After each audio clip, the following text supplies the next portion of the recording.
Bismillahirrahmanirrahim. Assalamualaikum warahmatullahi wabarakatuh. Innal hamdalillah nahmaduhu wa nasta'inuhu wa nastaghfiruh wa na'udzu billahi min syururi anfusina wa min sayyiati a'malina.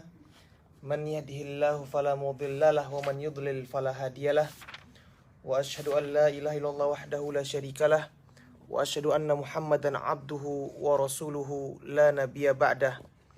Ya ayyuhalladzina amanu taqullaha haqqa tuqatih wa la tamutunna illa wa antum muslimun. Ya ayyuhan nasu taqu rabbakumul ladzi khalaqakum min nafsin wahidah wa khalaqa minha zawjaha wa batha minhuma rijalan katsiran wa nisaa'a wattaqullaha alladzi tasaaluna bihi wal arham innallaha kana 'alaikum raqiba. Ya ayyuhalladzina amanu taqullaha wa qulu qawlan sadida yuslih lakum a'malakum wa yaghfir lakum dhunubakum wa man yuti'illaha wa rasulahu faqad faza fawzan 'azima. Amma ba'du fa inna asdaqal hadithi kitabullah wa khairul huda huda Muhammad sallallahu alaihi wasallam wa syarrul umuri muhdatsatuha fa inna kulla muhdatsatin bid'ah wa kulla bid'atin dhalalah wa kulla dhalalatin finnar. Ma'asyiral muslimin, bapak-bapak dan ibu-ibu sekalian yang dirahmati oleh Allah Subhanahu wa taala. Pertama-tama segala puji dan syukur kita ucapkan kepada Allah Azza wa Jalla atas segala nikmat yang Allah berikan kepada kita semuanya. Nikmat kesehatan, nikmat iman, nikmat waktu luang, sehingga kita bersama-sama bisa bertemu kembali di tempat yang diberkahi oleh Allah Subhanahu wa taala ini, dan bersama-sama insyaallah kita akan melanjutkan kajian rutin kita, kajian gabungan mahasiswa Perth, Australia dari Murdoch University dan Curtin University dan Edith Cowan University. Semoga perkumpulan ikhwah sekalian ini mendapatkan keberkahan dan rahmat dari Allah Subhanahu wa taala, dan semoga kita mendapatkan manfaat dari pengajian yang akan kita kerjakan atau kita lakukan pada sore hari ini. Tidak lupa kita ucapkan jazakumullah khairan katsiran bagi pihak Masjid Al-Latif yang telah membantu dan memberikan kita jalan untuk menggunakan fasilitas dari masjid yang mulia ini. Semoga Allah Subhanahu wa taala memberikan balasan kebaikan bagi seluruh pihak yang membantu untuk terlaksananya pengajian ini. Setelah sebelumnya kita menjelaskan tentang keutamaan dari taharah, ya, keutamaan dari bersuci sebagai kaum muslimin, sebagai umat Nabi Muhammad SAW, kita wajib mengetahui hal-hal yang bermanfaat bagi apa? Bagi kita dari taharah ataupun bersuci yang kita kerjakan. Maka setelah kita mengetahui keutamaan dari taharah, kita harus mengetahui taharah yang paling utama atau taharah yang paling pertama kita pelajari adalah bagaimana kita bersuci untuk mengerjakan ibadah yang paling agung di sisi Allah Subhanahu wa taala. Di mana setelah kita mentauhidkan Allah Subhanahu wa taala, setelah kita beriman kepada Allah Subhanahu wa taala, mengucapkan asyhadu an la ilaha illallah wa asyhadu anna Muhammadan Rasulullah, maka ibadah yang paling agung, ibadah yang merupakan pilar agama, ibadah yang merupakan tiang agama, ibadah yang merupakan hal yang pertama kali akan dihisab oleh Allah Subhanahu wa taala, ibadah yang dimana jikalau ibadah tersebut baik, maka akan baik juga seluruh perbuatan kita. Ibadah yang dimana jika kita mengerjakannya dengan baik dan benar dan diterima oleh Allah Subhanahu wa taala, maka akan tercegah kita dari perbuatan keji dan mungkar. Ibadah yang dimana jikalau kita mengerjakannya akan gugur segala amal ibadah, gugur segala dosa-dosa kita. Maka ibadah tersebut adalah ibadah salat. Maka begitu agungnya ibadah salat ini, begitu pentingnya ibadah salat ini, maka kita harus mengetahui hal-hal yang bisa menjadikan ibadah kita itu atau salat kita itu diterima oleh Allah Subhanahu wa taala. Tidak bisa kita meremehkan, tidak bisa kita menggampangkan, tidak bisa kita setengah-setengah memperhatikan bagaimana agar salat kita ini diterima oleh Allah Subhanahu wa taala. Baik dari bagaimana cara kita salat, bagaimana cara kita mengerjakannya. Sudah ikhlaskah niat kita karena Allah Subhanahu wa taala? Sudah benarkah waktu kita salat? Dan yang paling pertama, sebelum kita bahkan mengerjakan sholat itu sendiri, bagaimana kita mempersiapkan diri kita untuk bangkit sholat menghadap Allah Subhanahu wa Ta'ala. Dan yang kita ketahui bahwasanya seseorang yang sholat, maka dia perlu atau dia harus sholat dalam keadaan bersuci. Karena sholat kita, hadirin yang dirahmati oleh Allah Subhanahu wa Ta'ala, tidak akan diterima oleh Allah Subhanahu wa Ta'ala tanpa atau tidak dalam keadaan bersuci. Bukankah Rasulullah SAW pernah menyebutkan dalam hadisnya bahwasanya bahwasanya la tuqbalu salatun bighairi tuhur. Tidak akan diterima salat seseorang tanpa bersuci. Kita bisa pahami, tidak akan diterima tanpa bersuci, tanpa dalam keadaan suci.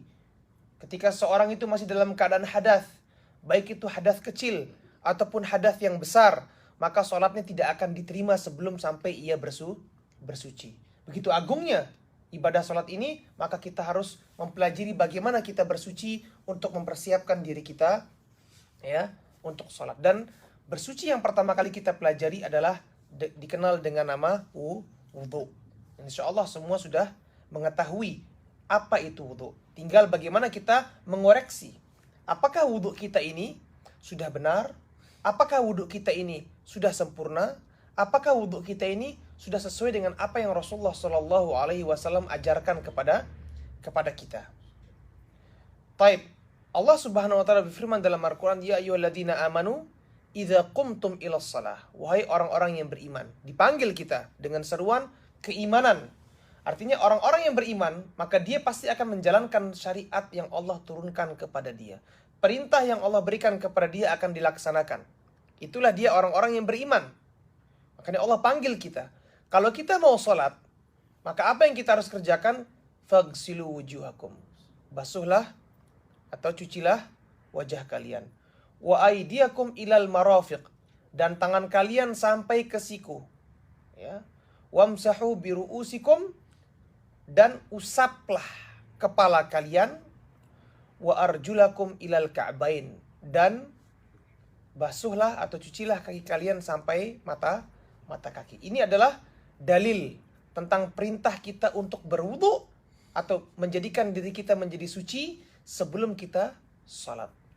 Baik, maka kita akan jelaskan bagaimana wudu ya atau bersuci ya ala Rasulullah SAW. Maka kita akan bawakan hadis di mana Utsman bin Affan radhiyallahu taala an, sahabat Rasulullah SAW, dan bukan hanya sahabat, beliau juga termasuk mantunya Rasulullah SAW. Bukan hanya mantu, beliau adalah khalifah yang keberapa? Ketiga setelah Abu Bakar dan Umar sebagai pengganti Rasulullah SAW. Beliau Utsman bin Affan radhiyallahu taala an mempraktekkan, mengajarkan kepada sahabat yang lainnya bagaimana cara wudunya Rasulullah SAW yang pernah ia pelajari. Dan hadis ini diriwayatkan oleh sahabat yang bernama Humran Maula Utsman. Jadi ada yang namanya Humran Maula, itu adalah pembantunya Utsman bin Affan. Anna Utsman bin Affan, bahwasanya Utsman bin Affan da'a biwudu'in. Suatu hari Utsman pernah meminta pembantunya ini untuk menyediakan air untuk berwudu. Tolong ambilkan saya air untuk berwudu. Fatawadda'a. Kemudian Utsman berwudu dengan air tersebut.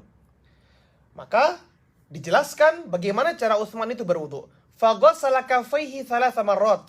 Utsman mencuci kafnya 3 kali. Kaf itu dalam bahasa Arab adalah tangan sampai dengan pergelangan tempat kita apa? Bisa muter-muter tangan kita ini. Tulang yang bisa bergerak seperti ini namanya kaf. Ke atas ini namanya kaf. Kalau tangan yad itu seluruhnya namanya yad. Tangan secara umum. Akan tapi kaf khusus itu adalah ini. Ini namanya kaf. Jadi pertama kali ketika berwudu, Utsman memulai dengan mencuci kafnya ini 3 kali. Yaitu tangannya ini sebanyak berapa? 3 kali. Kanan 3 kali, kemudian kiri 3 kali. Tsumma madmada wastanthara. Kemudian Utsman berkumur-kumur. Jadi mengambil air dengan tangannya, kemudian berkumur-kumur, wastanthara. kemudian menghirup air dan kemudian mengeluarkannya. Jadi, walaupun nanti akan kita jelaskan yang mana yang wajib, yang mana yang sunnah. Artinya apa? Kalaupun orang itu luput mengerjakan yang sunnah, insya Allah wudhunya masih akan tetap dikategorikan sebagai wudhu yang sah, walaupun mungkin kurang sempurna. Akan kita jelaskan yang mana yang wajib. Adapun yang wajib-wajib atau pilar-pilar dari wudhu itu sendiri tidak boleh ditinggalkan. Artinya tidak boleh misalnya orang tidak membasuh wajahnya, maka akan otomatis wudhunya menjadi batal. Nanti akan kita jelaskan apa saja yang termasuk apa pilar-pilar wudhu, apa saja yang termasuk sunnah-sunnahnya wudhu. Jadi sunnah itu sebagai pelengkap menjadikan wudhu kita menjadi lebih sempurna. Karena nanti akan kita jelaskan keutamaan-keutamaan yang didapatkan dari orang ketika dia berwudhu. Taib. Kemudian Utsman mengambil air, berkumur, kemudian menghirup air itu dengan hidungnya, kemudian mengeluarkan lagi air tersebut dari hidungnya. Bagi sebagian orang yang jarang mengerjakan ini mungkin akan merasa sakit di awal-awalnya. Kenapa? Karena mungkin hidungnya masih mampet. Akan tapi ketika sudah terbiasa melakukannya, maka atas izin Allah Subhanahu wa taala akan menjadi ringan sehingga menghirup air untuk mengeluarkannya kembali dari hidungnya, ya, itu akan menjadi mudah. Dan hal tersebut itu pun mendapatkan keutamaan dan pahala dari Allah Subhanahu wa taala yang akan kita sebutkan hadisnya nanti. Taib. Tsumma ghassala wajhahu thalatha marratin. Kemudian Utsman mencuci wajahnya 3 kali. Dan yang namanya wajah itu adalah sesuatu yang kita gunakan untuk menghadap orang lain. Jadi wajah dalam bahasa Arab itu ma yuwajihu bihil insan ghairahu. Sesuatu yang kita gunakan untuk yuwajih, untuk menghadap. Kalau kita berbicara dengan orang lain, maka segala yang nampak dari kepala saya ini kepada Anda ketika kita sedang berbicara face to face, itulah yang dinamakan dengan wajah. Sehingga otomatis punuk ini juga bukan termasuk wajah, ataupun leher bukan termasuk wajah. Yang namanya wajah adalah dikategorikan oleh para ulama dari awal rambut ini tumbuh, ya, sampai ke tulang yang ada di dagu ini, dari atas ke bawah. Kemudian dari samping adalah ketika dari pinggirnya telinga ini ke sampai telinga yang ini. Maka ini di dalam ruang lingkup atas, bawah, kiri, kanan ini semua dinamakan dengan wajah. Dan ini semua harus terbasuh dengan air. Taib. Tsumma ghassala yadahu al-yumna ilal mirfaqi thalatha marrat. Setelah mengusap atau membasuh, mencuci wajahnya 3 kali, kemudian Utsman mencuci tangannya sampai mirfaq, sampai siku. Mirfaq dalam bahasa Arab itu siku. Mencuci tangannya sampai siku sebanyak berapa? Sebanyak 3 kali. Mencuci sampai mirfaq artinya mirfaqnya juga diikut dicuci. Bukan sampai mirfaq artinya sampai batas siku. Bukan. Sampai mirfaq artinya sampai ini juga tercuci. Karena dalam bahasa Arab sebagian orang memahami ketika saya mengatakan saya berjalan sampai Masjid Al-Latif. Begitu di depan Masjid Al-Latif, belum masuk ke Masjid Al-Latif sudah dikatakan sampai Masjid Al-Latif.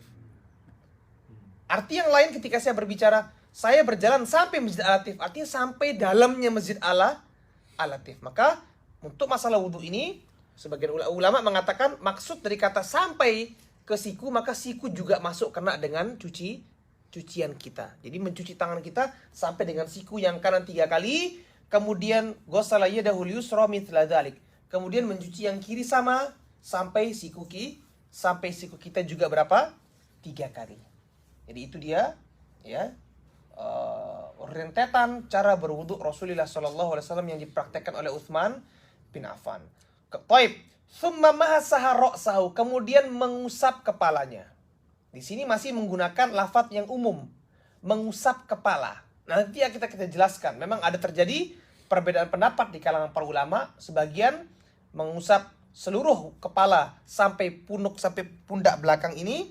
Sebagian hanya mengusap sebagian rambut. Tapi ala kulli hal, ya, Utsman di sini mengusap kepalanya. Mengusap bukan mencuci. Apa beda mengusap dengan mencuci? Kadar air yang digunakan tentu saja berbeda. Yang namanya mengusap itu adalah apa? Dengan air yang lebih sedikit dibandingkan dengan mencuci. Kalau mencuci mungkin airnya kita bisa melihat, ya. Air tersebut ada di tangan kita, jumlah air. Kalaupun mengusap sekedar dengan sesuatu yang basah dari tangan kita, dengan air-air yang menempel tangan kita, itu bisa kita katakan dengan nama mengusap. Ya. Setelah mengusap kepala, thumma ghassala rijlahu al-yumna ilal ka'baini thalatha marrat. Kemudian mencuci kaki sampai kedua mata kaki sebanyak 3 kali. Dan nanti akan ada poin-poin sunnah-sunnah, hal-hal yang kita bisa tambahkan. Ya, ketika mengusap kaki, mengusap tangan, untuk menyempurnakan dan membuat pahala wudhu kita menjadi lebih sempurna. Karena ini kita bukan berbicara masalah sah-sah saja. Kita jangan cukup dengan sesuatu hal yang sah-sah saja, yang penting sah. Kita berbicara bagaimana kita bisa mendapatkan pahala yang sempurna. Bagaimana kita bisa meraih pahala yang sebanyak-banyaknya dari Allah Subhanahu wa Ta'ala. Seperti itu kita berusaha untuk apa? Mengerjakan perintah dari Rasulullah Shallallahu Alaihi Wasallam. Kalau kita ibaratkan seperti orang yang ujian, ada orang yang mungkin dia tuh mentalnya cuman yang penting saya lulus dapat 6 cukup. Jangan. Kita harus punya mental, saya harus dapat cum laude. Saya harus dapat 9 plus, A plus dan lain sebagainya. Harus seperti itu kita dalam beribadah. Berusaha mengerjakannya dengan bentuk yang paling sempurna untuk meminimalisir. Jadi begini, kalau orang mentalnya saya belajar yang penting sekedar buat apa lulus. Berarti kemungkinan tidak lulusnya besar. Karena apa? Dia berada di ujung tidak 59 sudah nggak lulus. Begitu juga ketika dia mengerjakan suatu ibadah, dia hanya sekedar yang penting sah, saya nggak peduli yang lain. Tidak menutup kemungkinan waliyadzubillah yang kita khawatirkan banyak kesalahan yang masih kita kerjakan dalam ibadah tersebut membuat pahalanya menjadi kurang sehingga kita mendapatkan pahala yang sedikit sekali. Tapi kalau kita beribadah, kita mengerjakan dengan bentuk yang paling sempurna, berusaha mendapatkan pahala yang sempurna, kalaupun ada yang miss 1 dan 2, masih kita mendapatkan pahala yang tinggi dari Allah Subhanahu wa Ta'ala. Seperti itulah. Bukankah Rasulullah SAW ketika kita mengerjakan sholat sunnah, apa fungsi dari sholat sunnah? Kenapa kita banyak diperintahkan sholat duha, sholat malam, sholat qobliyah ba'diyah, kemudian sholat tahiyatul masjid, sholat sunnah mutlak. Tujuannya sholat sunnah tersebut untuk menambal kekurangan-kekurangan dari pahala sholat wajib kita. Itu fungsinya. Kalau orang, saya mau yang wajib aja, nggak mau kerjain sunnah, ya nggak apa-apa silahkan. Tapi Anda akan rugi. Karena bisa jadi pahala dari wajib Anda pun sebenarnya nggak sempurna. Bagaimana cara menyempurnakannya, menambalnya dengan pahala-pahala dari puasa, dari sholat sunnah kita. Begitu cara kita, mindset dan kita, pola pikir kita dalam beribadah, berusaha meraih dan meraup pahala yang sempurna dari Allah Subhanahu wa Ta'ala. Setelah Utsman mencuci kaki yang kanannya 3 kali, kemudian yang sebelah kiri sama sampai kedua mata kaki. Seperti itulah sebenarnya sesimpelnya wudunya Rasulullah Shallallahu Alaihi Wasallam. Baik. Kemudian apa kata Utsman? Tsumma qala. Kemudian Utsman mengatakan, ra'aitu Rasulullah Shallallahu Alaihi Wasallam tawadda'a nahwa wudu'i hadza. Kata Utsman, aku pernah melihat Rasulullah Shallallahu Alaihi Wasallam berwudu seperti wuduku ini persis. Nah, tidak mungkin dong Utsman itu mengada-ngada, artinya ya bohong-bohongan atau prank dan lain sebagainya. Ya, khalifah, ya, orang yang terbaik, generasi terbaik. Taib. Kemudian tsumma qala Rasulullah sallallahu alaihi wasallam. Kata Utsman, aku melihat Rasulullah begini wudunya sama seperti saya. Dan Rasulullah pernah ngomong setelah selesai wudu, kata Utsman. Ada tambahannya lagi nih. Rasulullah pernah berbicara setelah selesai wudu. Kata Rasulullah, man tawadda'a nahwa wudu'i hadza. Kata Rasulullah, barang siapa yang wudunya seperti wuduku ini. Karena ada orang yang wudu mungkin tangannya cuma sampai segini aja, kakinya mungkin ya setengah doang, mukanya sekedar gitu kayak mandi koboi ya, mata doang dan lain sebagainya. Kata Rasulullah, barang siapa yang wudunya seperti wuduku ini, tsumma qama faraka'a raka'atain, kemudian dia bangkit dan ruku 2 rakaat, artinya dia sholat 2 rakaat. Ini yang kita kenal dengan sholat setelah kita berwudu. Tahu kisahnya Bilal bin Rabah? Ada yang tahu Bilal bin Rabah? Siapa itu? Ada yang tahu siapa itu Bilal bin Rabah? Ibu-ibu tahu ibu-ibu? Siapa Bilal bin Rabah? Bilal bin Rabah itu adalah muadzinnya Rasulullah Sallallahu Alaihi Wasallam. Bilal ini suatu hari Rasulullah pernah memanggilnya dan Rasulullah mengatakan, wahai Bilal, aku pernah mendengar suara langkah kakimu di surga. Luar biasa. Masya Allah, kamu termasuk ahli surga. Kasih tahu saya, kata Rasulullah, apa amalan yang bisa membuatmu sampai mencapai derajat yang tinggi seperti itu di surga? Bilal ini orangnya sederhana, mantan budak, bukan orang yang sombong, bukan orang yang show off. Dia bingung, apa? Tidak ada yang spesial dari ibadah saya. Cuman kata si Bilal, ya Rasulullah, cuman kalau wudhu saya itu batal, kalau saya itu berhadas, entah kentut, kencing, buang air besar, mimpi basah dan lain sebagainya, yang penting dalam keadaan tidak suci lagi. Kalau saya kemudian dalam keadaan tidak suci ya Rasulullah, saya nggak nunggu lama, langsung saya akan bersuci.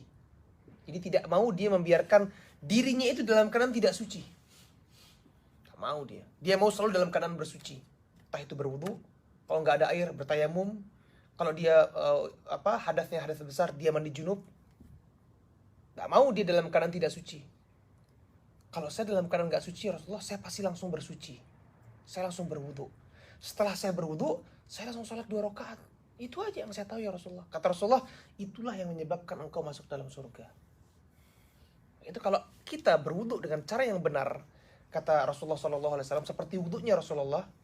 Kemudian farof ka'arok'atain, sholat sunnah 2 rakaat setelah itu. La yuhadithu fihi ma nafsahu. Yang setelah dia berwudu, kemudian dia sholat tuh dia enggak banyak-banyak, enggak neko-neko. Enggak ngurus ini, ngerjakan ini, atau ya ngobrol ini, telepon dulu segala macam. Artinya dia setelah dia berwudu, pikirannya cuma sholat. Enggak ada pikiran yang lain. Fokus, saya mau sholat dulu, nanti yang lain-lain. Belakangan gampang itu. Saya enggak ngurus. Ada deadline untuk ngerjain apa? Tesis misalnya, atau ada tesis ya? Ada tesis ya S2 kalau nggak salah tesis ya. Ada, nanti itu belakangan. Yang penting saya habis wudu, saya mau sholat dulu. Kalau itu kita kerjakan, apa yang kita dapatkan? Ghufira lahu ma taqaddama min dzambihi. Akan dihapuskan seluruh dosanya yang telah lalu. Itu keutamaannya. Ibadah yang gampang. Gampang apa susah? Sebenarnya gampang. Cuman kita yang buat dia itu menjadi seolah-olah berat di mata kita. Sebenarnya gampang, cuman wudu aja. Ada nggak orang wudu ngabisin waktu sejam buat wudu itu? Kecuali dia ngambil air ke atas gunung ya. Gak mungkin. Wudu, alhamdulillah kita keluar nggak sampai 1 menit sudah dapat keran. Di mana-mana ada air. Dimudahkan oleh Allah Subhanahu Wa Taala. Nggak seperti zaman Rasulullah SAW mencari air, harus jalan dulu mungkin ngambil ke sumur. Ya. Sumurnya jauh misalnya. Makan waktu. Tapi kita sekarang alhamdulillah. Habis wudu, ya. Kemudian sholat 2 rakaat. Pikirannya cuma sholat, nggak ada pikiran yang lain. Habis wudu langsung sholat. Nggak mikirin ini, nggak mikirin itu. Diampuni dosa kita yang telah lalu oleh Allah Subhanahu Wa Taala. Subhanallah. Begitu indahnya Islam ini sebenarnya. Baik, hadirin dirahmati Allah Subhanahu Wa Taala. Ya, itu dia gambaran secara umum wudunya Rasulullah Shallallahu Alaihi Wasallam. Kemudian kita harus mengetahui ada syarat sahnya wudu. Ada syarat sahnya. Jadi wudu itu bukan sekedar yang penting saya kerjain dengan bentuk seperti itu, otomatis diterima. Kita harus juga mengusahakan syarat-syarat sahnya. Yang syarat sah yang pertama tentu saja niat. Bagaimana kita niat kita tuh untuk wudu. Karena kalau ada orang sekarang misalnya buka keran, kemudian dia basahi badannya habis main bola atau habis main badminton misalnya, habis jogging, basahin. Kebetulan yang kena basuh itu adalah anggota wudunya misalnya. Apakah dia dapat pahala seperti yang tadi? Enggak, karena dia tidak punya niat untuk apa berwudu. Itulah yang membedakan antara ibadah dengan adah. Yang membedakan antara ibadah dengan sholat. Yang membedakan antara ibadah dengan adat, yaitu kebiasaan, aktivitas biasa. Ya, itu adalah niat. Saya berikan contoh. Orang non-muslim, dia melakukan gerakan seperti gerakannya orang yang sholat, persis dari takbir sampai salam. Dihitung sholat apa tidak dia? Enggak, karena dia mungkin menganggap itu adalah bagian dari yoga. Dan sekarang terbukti gerakan sholat itu banyak diambil oleh mereka yang bergelut di bidang yoga atau mungkin terapi-terapi untuk kesehatan. Bahwasanya gerakan-gerakan sholat itu adalah gerakan yang paling terbaik yang dilakukan oleh seseorang untuk melancarkan darah, ya, menghilangkan pusing-pusing dan lain sebagainya. Subhanallah. Kita umat muslim sehari minimal 5 kali olahraga seperti itu. Nah, kalau mereka mengerjakan perbuatan seperti itu persis, apakah mereka dihitung seperti orang yang sholat? Atau seperti orang yang berwudu? Tidak, yang membedakan adalah apa? Niat. Niat kita adalah kita mengerjakan itu untuk ibadah kepada Allah Subhanahu wa ta'ala. Kemudian, yang kedua, tentu saja mengucapkan bismillah. Ini yang perlu, dan ini banyak yang kita nggak tahu.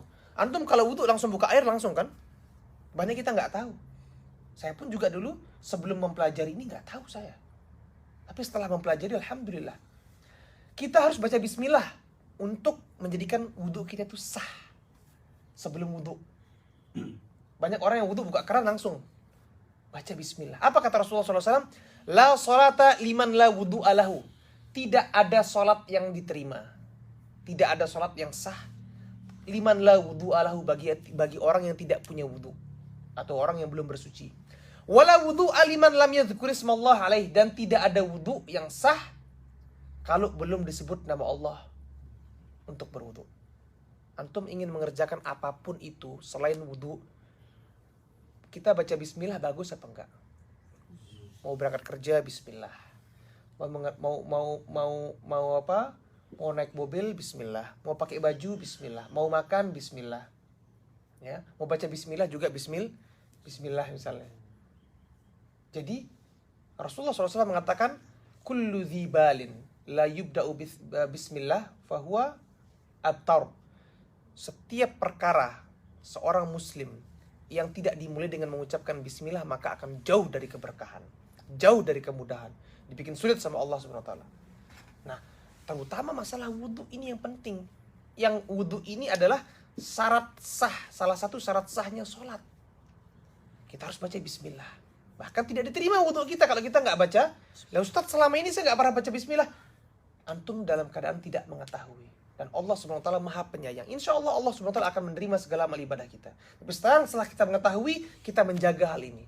Baca bismillah sebelum kita apa? Berwudu. Ya. Taib. Hadirin dirahmati Allah Subhanahu wa taala, dan yang terakhir adalah al-muwalah. Muwalah itu adalah berkesinambungan, continuously.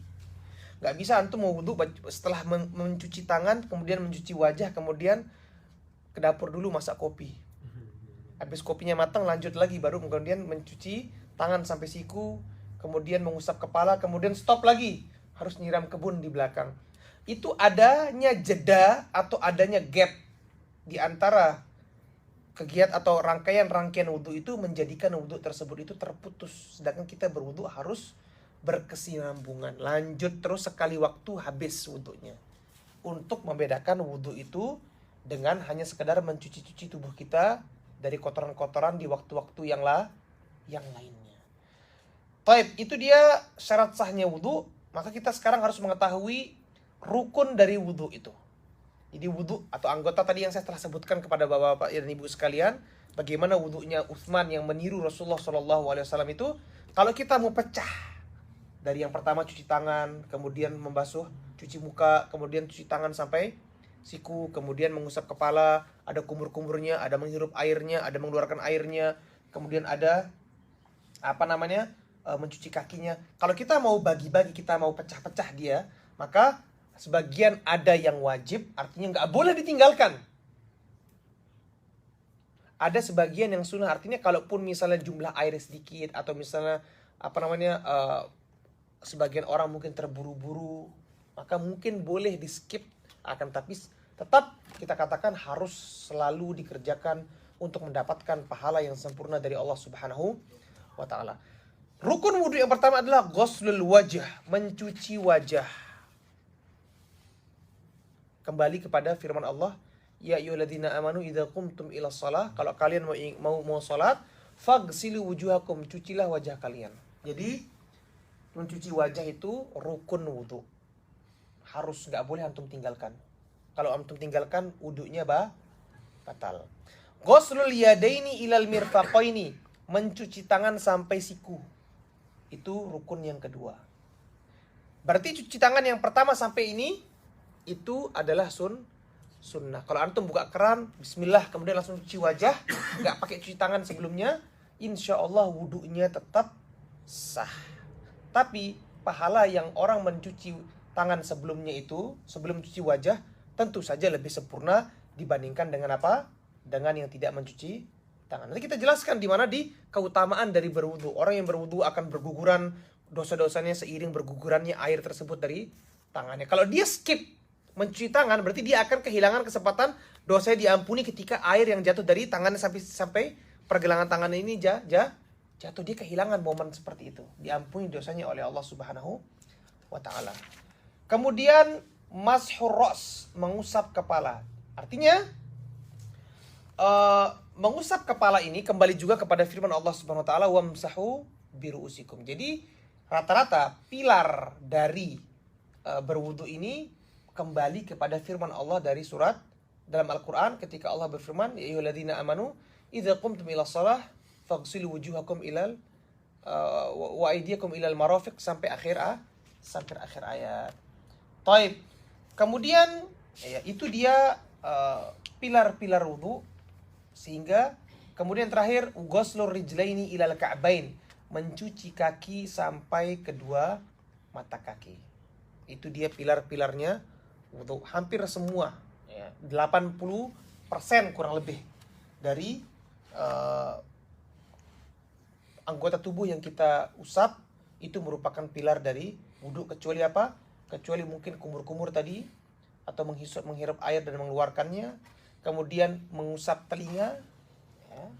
Kemudian mencuci tangan di awal berwudu, maka itu semua akan masuk dalam kategori apa? Sunnah wudu. Taib, hadirin dirahmati Allah Subhanahu wa taala, sekarang kita menjelaskan tentang masalah sunnah-sunnah, ya. Sunnah-sunnah wudu.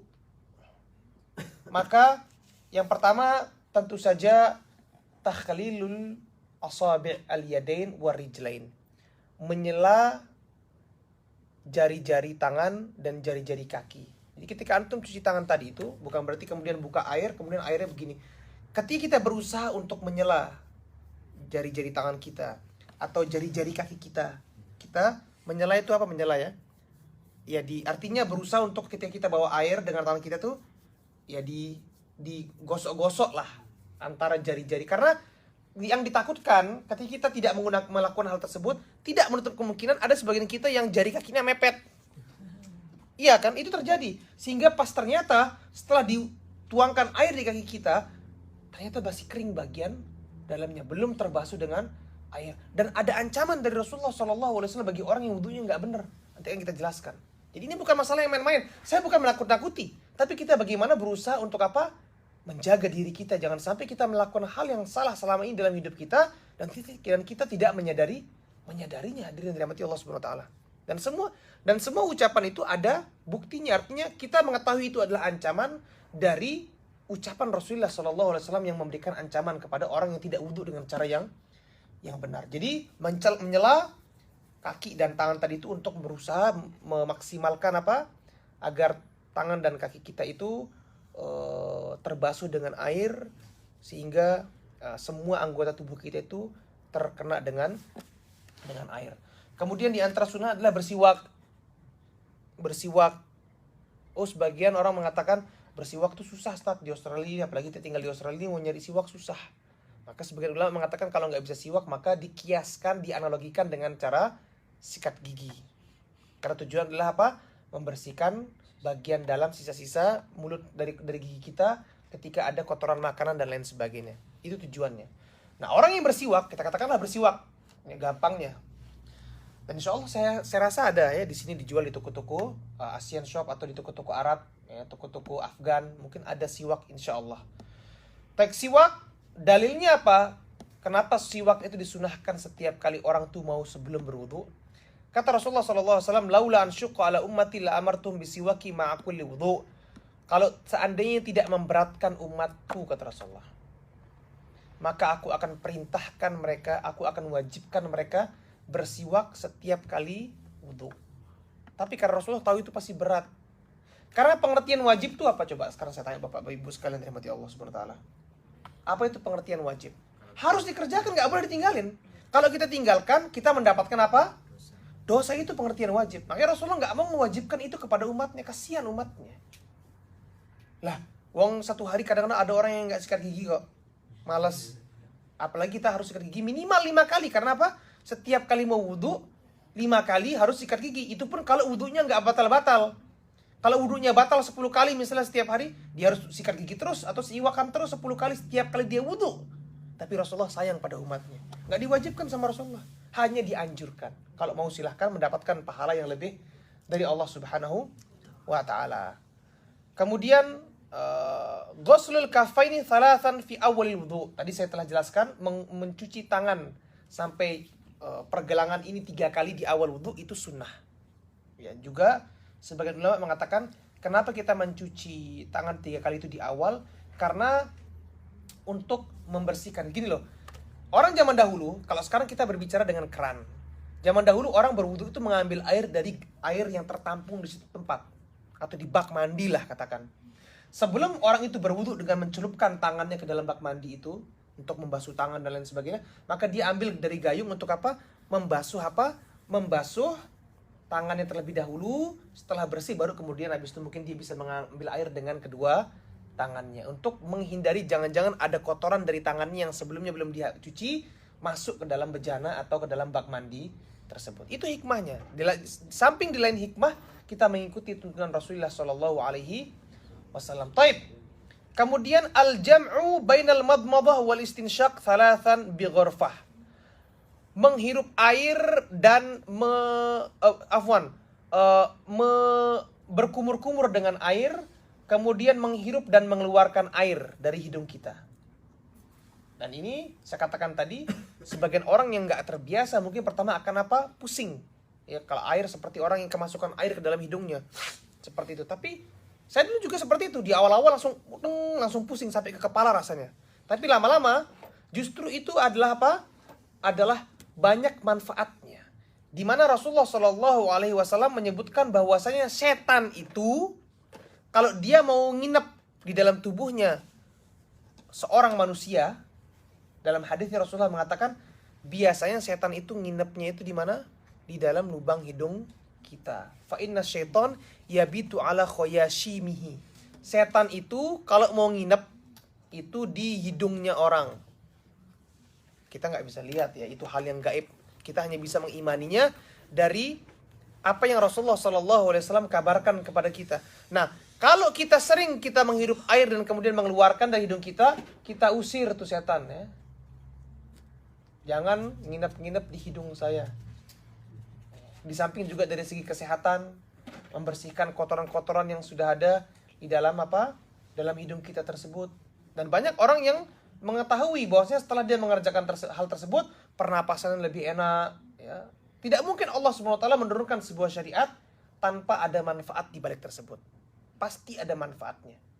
Itu yang harus kita imani dari syariat yang Allah Subhanahu wa taala turunkan kepada kita. Di antara sunnah yang lainnya adalah kita selalu mendahulukan anggota tubuh yang kanan daripada yang kiri ketika kita ingin membasuh ataupun mengusapnya. Jadi kalau tangan kanan duluan kanan.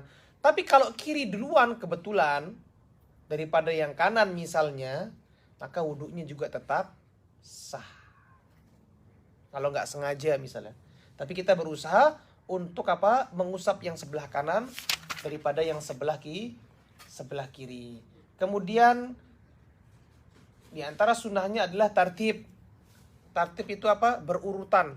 Beda sama yang tadi saya katakan tuh berkesinambungan tuh artinya nggak ada gap. Nggak boleh dia stop kemudian mengerjakan hal yang lain kemudian berwudu lagi. Kalau yang ini berurutan ini artinya apa? Setelah cuci tangan di awal, kemudian cuci muka. Setelah cuci muka, kemudian cuci tangan sampai siku. Setelah cuci tangan sampai siku, kemudian membasuh kepalanya. Setelah membasuh kepala, kemudian membasuh kaki. Ini namanya berurutan dari awal sampai akhir. Kalau misalnya tanpa sengaja, by mistake, orang itu mengerjakan tidak berurutan. Setelah mencuci tangan sampai pergelangan, langsung cuci tangan sampai siku, baru kemudian cuci wajah. Kalaupun hal ini terjadi, wudunya sah. Insya Allah. Kita tidak usah khawatir, karena insya Allah wudunya itu apa? Wudunya sah. Karena Rasulullah pun pernah juga ya melakukan hal ini pernah terjadi di zaman Rasulullah SAW oleh Rasulullah sendiri. Disebutkan dari seorang sahabat yang bernama Miqdam bin Ma'di Yakrib, sahabat Rasulullah, annahu ata Rasulullah sallallahu alaihi wasallam biwudu fatawadda. Dia pernah membawakan air untuk berwudu bagi Rasulullah sallallahu alaihi wasallam suatu hari. Apa yang dilakukan Rasulullah? Rasulullah mencuci tangannya sampai pergelangan tangan 3 kali. Perhatikan ini. Kemudian Rasulullah mencuci wajahnya 3 kali. Kemudian Rasulullah mencuci tangannya sampai siku 3 kali. Baru setelah itu Rasulullah berkumur dan apa? Menghirup air dan mengeluarkan dari hidungnya. Padahal berkumur dan menghirup air dan mengeluarkan dari hidung kita itu adalah bagian dari mencuci wajah di awalnya. Tapi diundur oleh Rasul. Artinya apa? Ada sempat terjadi tidak berurutan. Akan tapi setelah selesai berwudu, Rasulullah langsung sholat. Kalau misalnya tidak sah, nggak mungkin dong Rasulullah langsung sholat. Pasti Rasulullah akan mengulang wudunya. Ini logikanya. Bisa difahami?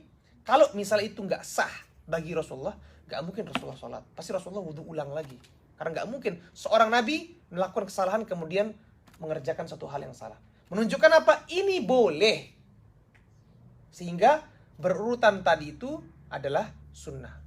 Tapi jangan kemudian orang menggampangkan, udah sah itu nggak usah berurutan. Bukan, kita berusaha mendapatkan yang sempurna sebagaimana yang saya sebutkan tadi di awal pengajian, mendapatkan hal yang sempurna dari Rasulullah SAW. Dan yang berikutnya adalah kita berdoa, dan ini yang banyak kita luput, kita tidak mengetahui. Setelah kita selesai berwudu dengan wudu yang sempurna, kita berdoa. Ada yang tahu doanya? Kalau tidak tahu kita sebutkan. Jadi disebutkan oleh Rasulullah SAW, dan hadis ini hadis yang sahih, diriwayatkan oleh Imam Muslim dalam kitab sahihnya. Rasulullah SAW bersabda, "Ma minkum min ahadin." Tidak ada seseorang di antara kalian yatawadda, yang dia itu berwudu. Ingat nih, orang itu dia berwudu, artinya harus wudu. Bukan langsung baca doa ini kemudian menghadapkan pahala, itu tidak. Wudu dulu, baru kemudian fayusbighul wudu. Wudunya sempurna. Ingat nih, ini Rasulullah menyebutkan fayusbigh. Yusbigh itu artinya perfect. Rukunnya dikerjakan semua, sunnahnya dikerjakan semua, nggak bolong-bolong, nggak asal-asalan, nggak sebagian sunnah ditinggalkan. Saya katakan tadi, antum kalau mau dapat pahala yang besar, kerjakan semua sunnahnya, rukunnya yang mantap, ya, dari awal sampai akhir, supaya kita dapatkan keutamaan ini. Wudunya sempurna, tsumma yaqul, kemudian dia mengucapkan. Apa yang diucapkan? Asyhadu an la ilaha illallah wahdahu la syarikalah. Asyhadu an la ilaha illallah wahdahu la syarikalah. Wa asyhadu anna Muhammadan abduhu wa rasuluhu. Wa asyhadu anna Muhammadan abduhu wa rasuluhu. Kalau itu dikerjakan oleh dia atau dibaca oleh dia, apa yang ia dapatkan? Illa futihat lahu abwabul jannah atsamaniyah. Kalau itu dibaca setelah selesai wudu dengan wudu yang sempurna, maka akan dibukakan baginya 8 pintu surga. Yadkhulu min ayyiha syaa, yang akan ia masuki dari pintu mana yang ia pilih. Silahkan bebas.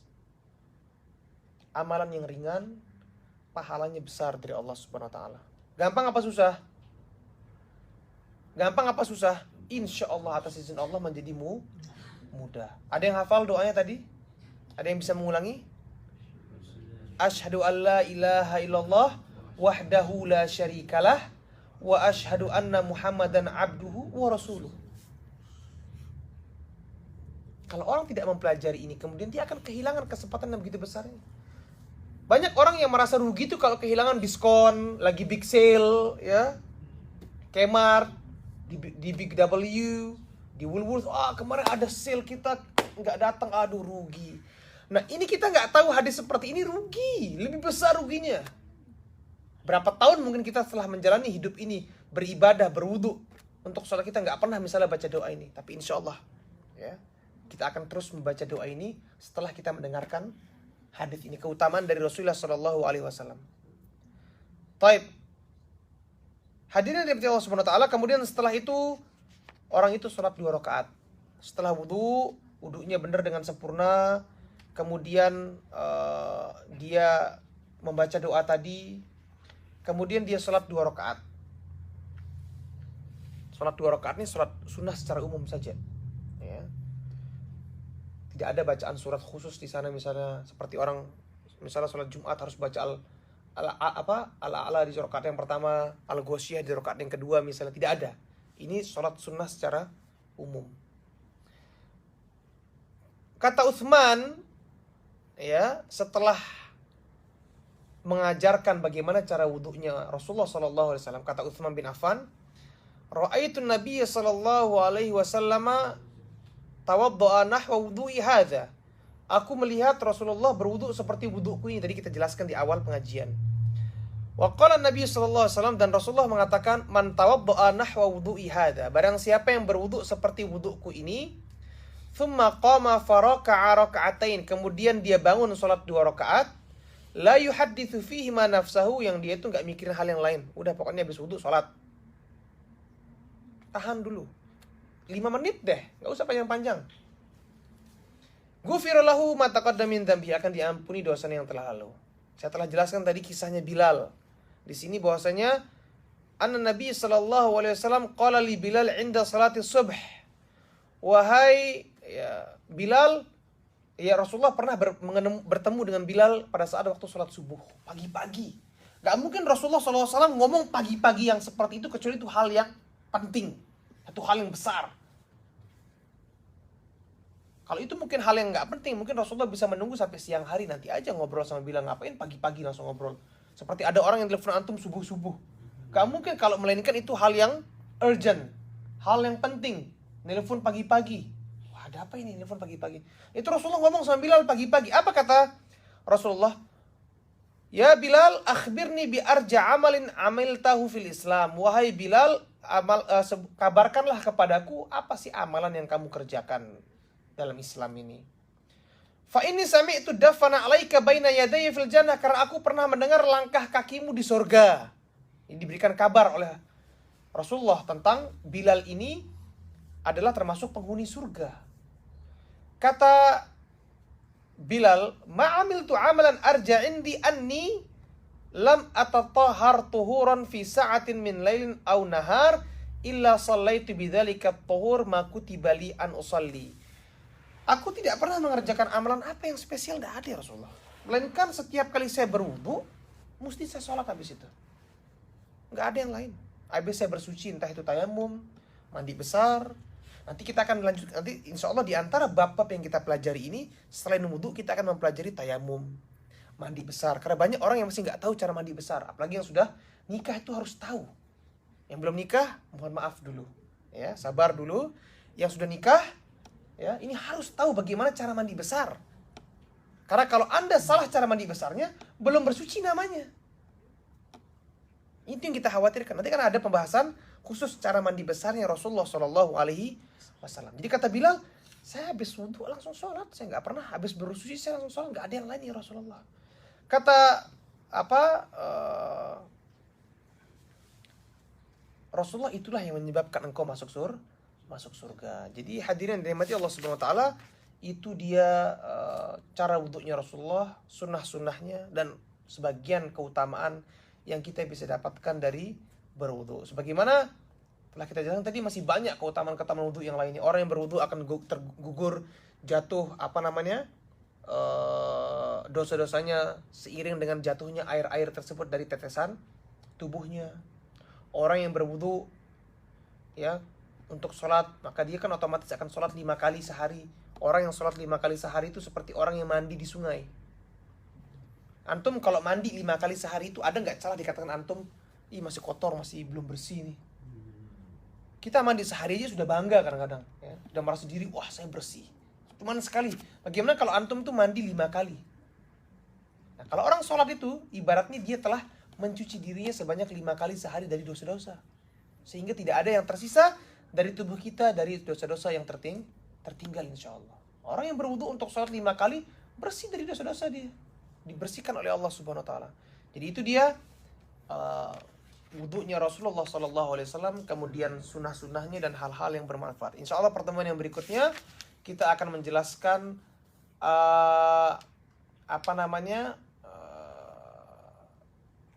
hal-hal yang dapat membatalkan wudu, kemudian hal-hal yang mewajibkan kita untuk berwudu, apa saja yang membuat kita harus wudu.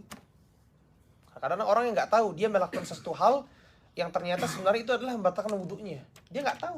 Kemudian habis itu dia pikir dia masih ada wudhunya. Akhirnya dia sholat, dan dia sholat dalam keadaan tidak bersuci. Insya Allah pembahasan ini kita akan jelaskan pada pertemuan yang berikutnya. Mudah-mudahan apa yang kita sampaikan pada pertemuan kali ini dapat bermanfaat bagi saya sendiri khususnya, kemudian bagi seluruh ikhwah, bapak, ibu, dan teman-teman yang mendengarkan kajian ini. Kita tutup sampai di sini. Subhanakallahumma bihamdika asyhadu an la ilaha illa anta astaghfiruka wa atubu ilaik. Assalamualaikum warahmatullahi wabarakatuh.